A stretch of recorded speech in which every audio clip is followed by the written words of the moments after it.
rise in case rates, positivity rates, and hospitalizations, and in order to support our hospital workforce. I'm pleased to report today that all of the current data is showing very encouraging trends, with many of our key health metrics consistently and substantially declining. COVID-19 cases in Maryland are decreasing at the second best rate in America. Our COVID-19 positivity rate peaked 15 days ago at 29.98%.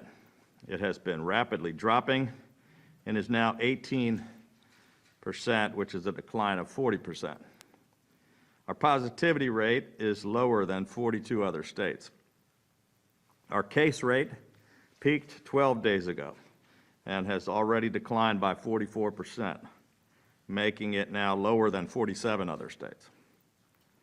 Both our case rate and positivity rate are declining among all age groups. Hospitalizations in Maryland peaked on January 11th at 3,462 COVID hospitalizations. And after 8 consecutive days of decline, we are now down to 2,983. This is the first time we have been below 3,000 hospitalizations since January 2nd. Our public health team is encouraged by the fact that this decline in hospitalizations is both a result of a decline in admissions and an increase in discharges. We're getting folks healthier and out of the hospital faster. Pediatric hospitalizations continue to make up only roughly 1% of our hospitalizations. And we've reached the point at some of our hospital systems where they are placing adult patients in pediatric beds because of the excess capacity.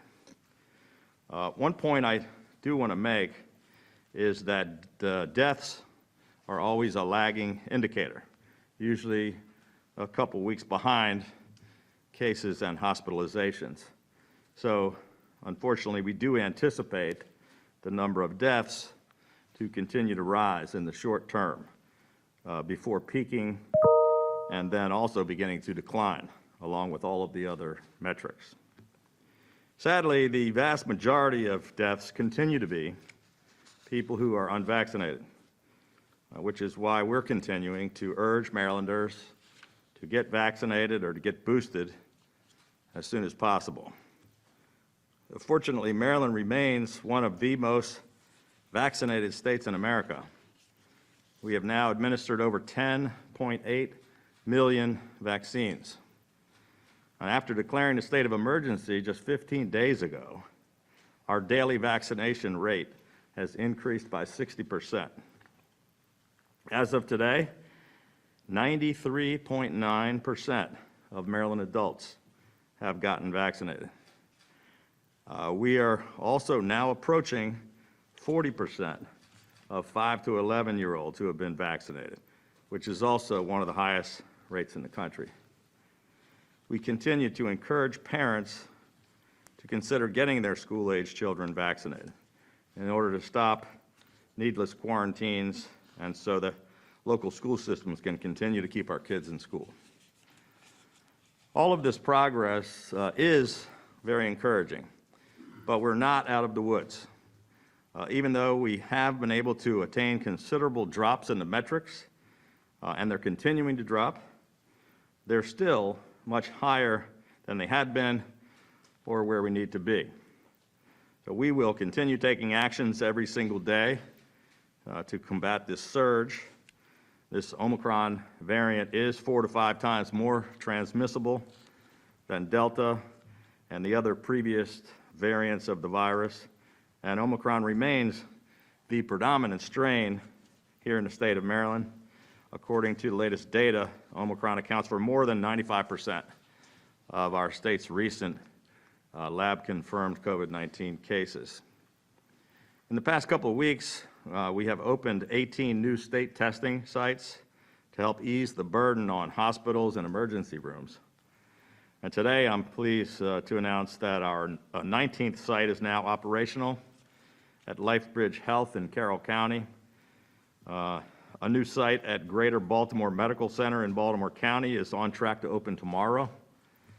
And our one federally supported site at St. Agnes Hospital in Baltimore is on track to open Saturday.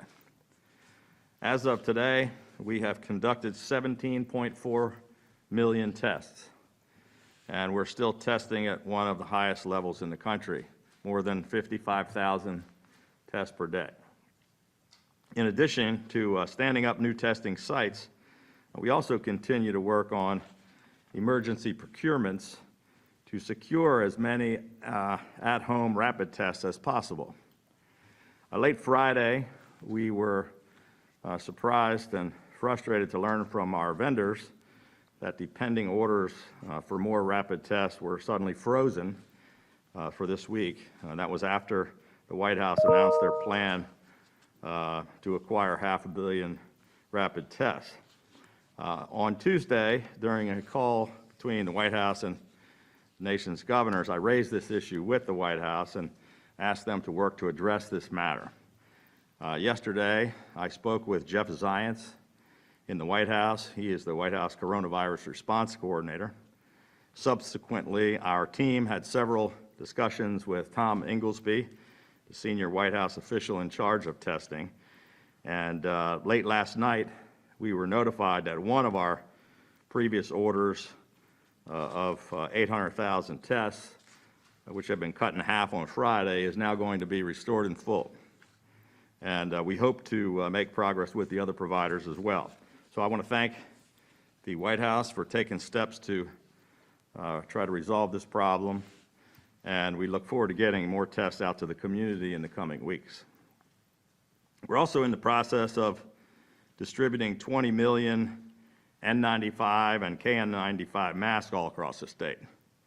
We're coordinating with the Maryland Department of Education to distribute 3 million additional KN95 masks to schools, and we have already distributed 250,000 masks to the judiciary. These masks provide multiple levels of additional infection protection compared to cloth and general use face masks.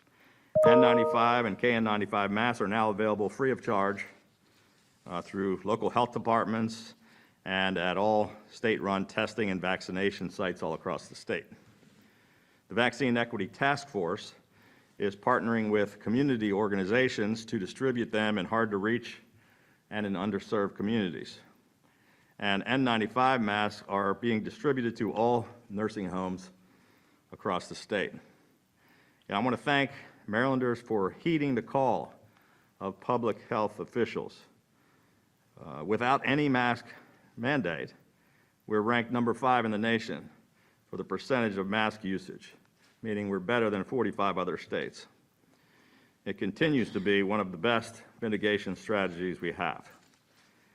In addition to the $100 million we already recently provided to our hospitals and nursing homes, today we are also providing an additional $5 million to specialty hospitals which receive COVID-19 patients who are being discharged from acute hospitals to assist them with their recent extraordinary labor costs. This includes Shepherd Pratt, Kennedy Krieger Institute, Mount Washington Pediatric, Adventist Healthcare Rehabilitation, and Encompass Health Rehabilitation.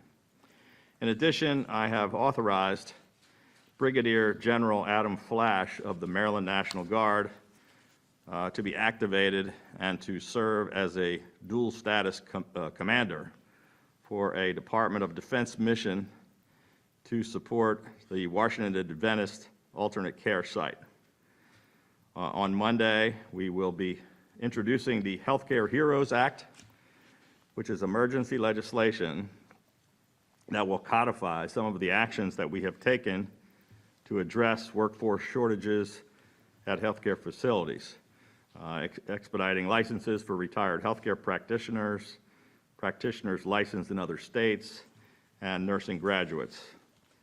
These are some of a number of early actions we took on an emergency basis, which made a real difference on the front lines, and making them permanent, a permanent part of the law of the land will help us to be better prepared for any future crisis.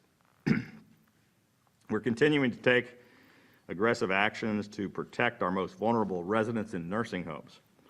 National Guard has now delivered courses of remdesivir to all institutional pharmacies that serve nursing homes. A health department order requiring testing takes effect tomorrow, which will apply to all nursing home staff, volunteers, and visitors. In August, we launched an antibody testing program in our nursing homes, which found that more than 60% had demonstrated some waning immunity. That resulted in us taking action to become the first state in the country to move forward on booster shots for seniors in congregate settings. With all of the delays and the confusing and conflicting federal guidance surrounding booster shot eligibility, it was one of the most important decisions we made during the entire pandemic. And while the booster has proven to be effective against the Omicron variant, we don't want to take anything for granted. So this week, in partnership with the University of Maryland Medical System and Johns Hopkins University, we are launching another round of antibody testing in our nursing homes, which we expect to be completed in 2 weeks. This study will help determine whether we move forward with a potential 4th dose for some of our most vulnerable residents. We hope that won't be necessary, but we will be prepared to take action if it is deemed necessary. In closing, we're very encouraged by our substantially improving situation, but the next 10 days to 2 weeks are really going to be critical. So our aggressive efforts will continue, and we ask Marylanders to continue to remain vigilant and to keep doing the things that can keep us safe. Wearing a mask, avoiding crowds, watching your distance, staying home if you feel sick, and most importantly, getting tested, getting vaccinated, and getting boosted. As the battle continues against this virus, I just want to once again thank all of our amazing healthcare heroes for their tireless efforts to care for patients and to save lives. And I want to thank the people of our state for remaining Maryland strong. With that, I'd be happy to take some questions. Governor, you described the COVID deaths as a lagging metric. At what point are you all projecting that peak to happen and it starts to subside? Do you want to take a shot at that one, Ted? It's like typically, the cases come a week or two later is hospitalizations, and then a couple of weeks later is deaths because they lag. Is that about 7 to 10 days? 7 to 10 days. Okay. We're watching it every single day. It's basically staying around the same level, and we're hoping to see that drop off just like we did in the other metrics. Tom? Governor, good afternoon. Pediatric hospitalization rates are low. However, in the state's highest jurisdiction, Montgomery County, they just had 16 schools go all virtual for the next 2 weeks. It's a different situation than we faced early on in the pandemic, but how concerned are you right now about what's going on in these schools that is leading to these transfers back to virtual? Is that a step backwards? It's a mistake, I think, on the part of the local jurisdictions. Look, our kids have suffered enough. They've been out of school for far too long. We want to make sure that we're keeping our kids safe. We currently have 30 kids in the hospital out of nearly 3,000. To shut down entire, school systems or, multiple schools with thousands of kids having to go through remote learning with all the damage that's caused over the past year is just kind of too aggressive of an action that we don't think is necessary. I know in particular Montgomery County, our health department has reached out to them to try to clarify some confusion that they have and to try to let them know what guidance we think they should be following, as opposed to the actions that they have been taking. Governor, regarding the antibody testing, under what circumstances would the state authorize a 4th dose, and could that come as You know, the last time we decided it was necessary because, you know, we started vaccinating our nursing homes, you know, well more than a year ago, end of December of 20. And so by the time we got further along, after 5 or 6 months, you start to see some waning immunity. With our most vulnerable folks, it had been, in some cases, 9, 10, 12 months since they got vaccinated. And the federal government had been talking about potentially third doses, but we didn't have time to wait because we had people dying in our nursing homes and being hospitalized. So we moved forward ahead of the federal government on the third dose, just for those vulnerable patients. I think the federal government is talking about those things now, and we hope that they'll make a decision on it. But if we believe that it's necessary to save lives in our nursing homes, we'll move forward with a fourth dose without the federal government. Do you plan on extending your emergency order? At this point, we're watching it day to day. Because of the rapidly declining numbers, I'm hopeful that another 15 days and we will be in a position where we don't need to extend the state of emergency. Dr. Hogan, in that line of questioning, there were projections that hospitalizations could reach 5,000. I know they're well on the decline compared to where they were before. Are officials still projecting that the next couple of weeks will be as challenging as you thought they would initially be? Well, no. The good news is that, look, they've been really accurate on all of their projections throughout the entire crisis. And they had been saying that they thought the peak was going to be around 3,500. That's where it actually looks like it may turn out to be. But when Omicron first broke out, the numbers started shooting straight up. And that's where they kind of revised their predictions and said it could go as high as 5,000. And it appears as if we are not going to get to that level because we're starting to see all the numbers come down because of all the actions we've taken, because of the great work of our healthcare workers. I think we're going to dodge the bullet on that one. And we don't anticipate, at least with this current variant and this current surge, that we're going to reach that peak. We think it's going to keep coming down. That's what we're hopeful. Are we still anticipating this higher impact time period until the middle of February? This higher than normal time period? That's a great question. As I said, we've dropped 40%, 44%. It went straight up like this. It's now, you know, I don't know if you saw the charts, it's crested and it's coming down. If it continues in that direction, we'll be at, it won't be wiped out, but it'll be at very manageable numbers. And that's what we believe, and we're hopeful that will happen. Governor Hogan, could you weigh in on the litigation to get a restraining order, an injunction against this county's, the Anne Arundel County's mask mandate? It was put in place by a state employee, the state health officer. The plaintiffs claim he doesn't have the authority to do that, but your administration, I thought that was how this whole thing was designed, so that municipalities can make their own decisions. Can you weigh in on where your administration stands on that? Well, the law grants local jurisdictions the authority to make some of those decisions themselves, and that's the way we've been throughout the entire pandemic for now nearly 2 years.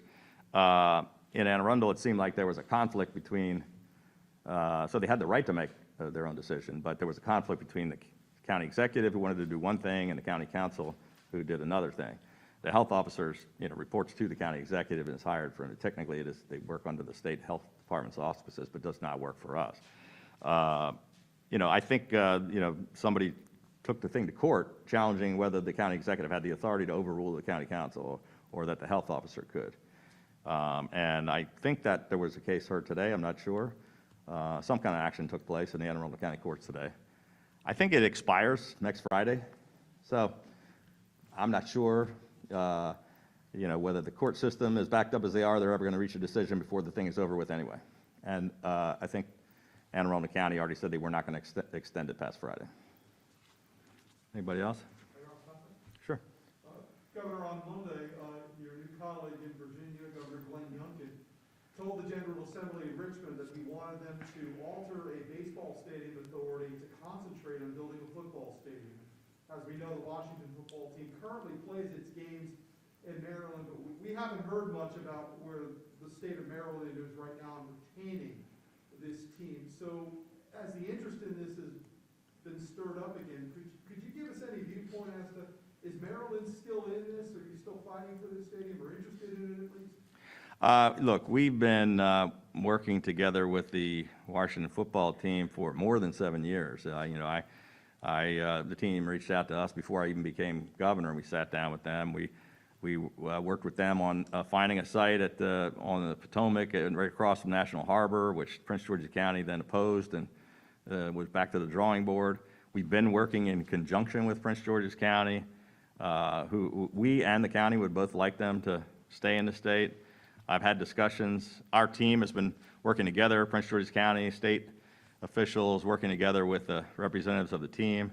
I've personally talked with the owners of the team and the leaders of the team, and we're very interested in keeping them. But it's kind of the same situation we've been in for 7 or 8 years. They're looking to decide where they're going to be in 7 years or so, and Maryland's going to fight. I'm sure Virginia and D.C. are going to be in the mix too. They just haven't made any decisions. Governor, this is the second time that I think that was the last question she said, but I'll let you squeak one in. This is the second time that COVID has hit your house in Yeah. particular in less than a month. That's been a reality for a lot of Yes. families for the last 2 years. It's particularly tough to live in the same home with other people who are trying to isolate and continue what they need to do. How has that been for you and your family? Well, it's, I think, much more difficult for most people. Thank you for the concern, but it is what everybody's going through. I mean, people come, they've got their spouse and their kids or other people. They're living in a house, and trying to isolate and keep everybody safe is really hard. On the one hand, we're lucky because the governor's mansion is a pretty big place to spread out. I know my wife had me locked in a room for 10 days and was dropping food outside the door. Now I'm doing the same thing for her. But she is isolating, and we're trying to keep everybody safe. But it's a struggle. I mean, we've had nearly 900,000 people have been infected. Luckily, most of them don't get seriously ill enough to go in the hospital. But it's still a dangerous thing. And so, even if you're not symptomatic, making sure you're not passing it on to other people is critically important. That's why, even though I've got 2 negative tests, and I'm still wearing the mask while I'm talking to you here today, because that's what the protocol is. And I'm going to, I'm going to try to stay away from the First Lady, except to drop some food outside the door. Thank you. Thank you.